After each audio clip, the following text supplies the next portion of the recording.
Firing back at the news media this morning as some people in Congress, both Republicans and Democrats, are calling for an investigation into his ties to Russia. Fox 4's Dan Godwin's here with the latest. Dan?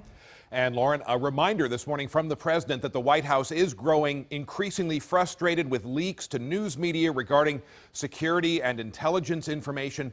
As a result of those leaks, there are some new questions being raised about the administration's ties to Russia. The New York Times is reporting that U.S. agencies intercepted phone calls last year between Russian intelligence officials and members of Donald Trump's 2016 campaign team. The Times says, among others, the Russians made contact with Paul Manafort, who briefly served as Trump's campaign chairman.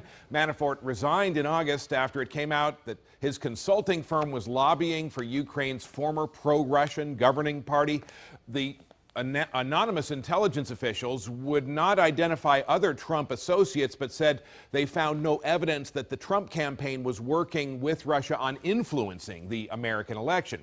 Now, in response, the president tweeting this morning, the real scandal is that classified information is illegally given out by intelligence like candy, very un-American. And a little bit earlier this morning, quote, the Russian connection nonsense is merely an attempt to cover up the many mistakes made in Hillary Clinton's losing campaign.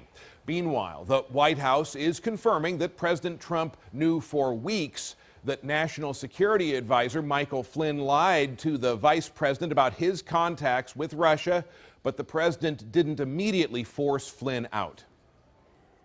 The acting attorney general informed the White House counsel that they wanted to give, quote, a heads up to us on some comments that may have seemed in conflict with what he had sent the vice president out in particular. The White House counsel informed the president immediately. Do you hear the silence? This is the sound of House Republicans conducting no oversight of President Trump.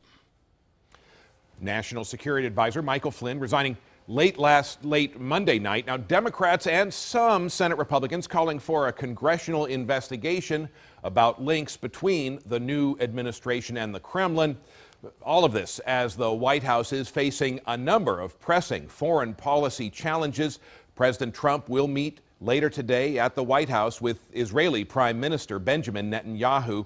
The administration also says the president hopes to pick a new national security advisor by the end of this week. Dan Godwin on Good Day.